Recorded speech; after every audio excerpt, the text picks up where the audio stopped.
Alors, le Seigneur nous place devant deux personnages vraiment, vraiment différents. Et comme on l'a dit tantôt, c'est un peu deux caricatures, mais à travers la prière qu'ils vont faire, on voit encore les détails de ce qui caractérise leur vie. Parce que quand on prie, je veux dire, je pense qu'on parle à Dieu, donc on dit les vraies choses, là, on commence. Alors, ce qui habitait l'esprit, le cœur de ces deux personnes-là est mis à nu ici. Oui, et puis en regardant justement, comme tu dis, leur prière, ils dévoilent qui ils sont et c'est pour ça que Jésus... C'est comme si Jésus disait, regardez ce qu'ils demandent, regardez ce qu'ils disent. Au fond, il y en a un qui est arrivé au but. Le but que Dieu fixe en réalité, là, tu sais. Puis l'autre, non. Au contraire, il s'est éloigné. Pourtant, à nos yeux, il est meilleur. Ouais. Parce que lui, il n'arrête pas de parler de ce qu'il fait pour Dieu. Le gars, il tripe sur lui, là, c'est comme « je m'aime et je n'en peux plus », tu comprends? Et puis, à la limite, c'est tout bon, parce que tu ne peux même pas lui dire « repens-toi », il va dire « repens quoi, des bonnes choses que je fais ». Non, mais change de vie, chum, t'as manqué le but. T'es complètement à côté du but. Moi, mais tu ne me demanderas pas, quand même, comme ici, le collecteur d'impôts, c'est un méchant, le gars. Oui, c'est vrai, mais lui, il l'a vu. Puis un médecin vient pour un malade, il vient pas pour quelqu'un en santé.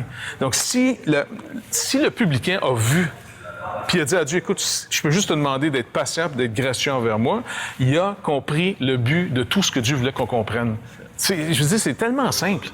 Mais on complique les choses parce qu'on ne veut pas avoir de l'air coupable. On ne veut pas que le besoin, finalement, d'être sauvé arrive à la surface. Bien, on veut camoufler la réalité. Tu sais, comme Jésus disait des pharisiens à un moment donné, il dit vous êtes des sépulcres blanchis, dans le sens que l'extérieur, ça paraît bien, mais il dit à l'intérieur, c'est plein d'ossements, tu sais, de la pourriture. Il y a de la pourriture à l'intérieur. Et finalement, Jésus, il vient pour toucher l'intérieur.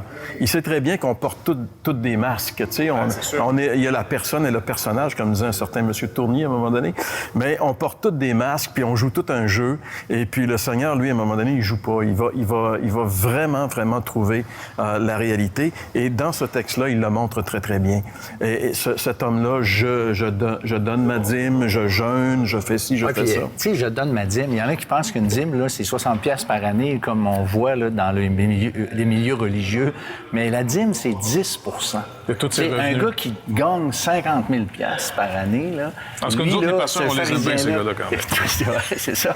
Mais tu comprends que c'est une bonne personne. C'est super une bonne personne. Puis la prière de chacun de ces deux gars-là, justement, elle donne l'explication du pourquoi du résultat final qui est complètement opposé. Moi, je trouve, tu sais, renversant, c'est surprenant. Tu sais, c'est le bon gars qui est mis dehors, en fait, de Dieu, puis le bad boy qui est déclaré. Mais le publicain, il dit pas grand-chose. Il dit rien, finalement. Il dit juste sois apaisé envers moi qui suis un pécheur. Il est tellement conscient de son état que lui, je veux dire, il n'y a rien à présenter à Dieu. Mais as-tu vu l'attitude physique, ton gars? Tu sais, je veux dire, il est courbé, il se frappe la poitrine, il n'ose pas lever les yeux, tu sais, vers le ciel. Autrement dit, il n'est même pas capable de regarder Dieu en pleine face, on peut le dire comme ça. Tu sais. Il a une attitude, un cœur brisé.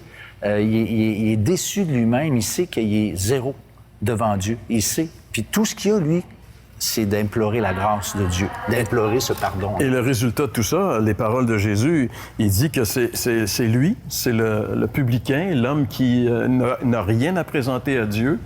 Retourner chez eux juste. Qui s'en va chez eux justifié. Alors, il n'y avait pas de justice. Et puis, là, il s'en va justifié. L'autre était plein de justice, puis il s'en va pas de justice. Où est le problème? Ben écoute, si Dieu veut donner de la justice à quelqu'un, il va mettre ça dans un vase vide, pas dans un vase plein. L'autre, il est bien plein. Il a même dit, si t'en manques Dieu, j'en ai pour toi. Le but, c'est ça. Puis il faut revenir. C'est pour ça que les gens n'aiment pas quand même la première partie de la bonne nouvelle. C'est comme un médecin, quand tu vas dans son bureau, t'aimes pas entendre ou t'aimes pas qu'il te touche, puis il va essayer de trouver que ça fait mal. Pas qu'il veut te faire mal, mais il faut qu'il trouve le problème.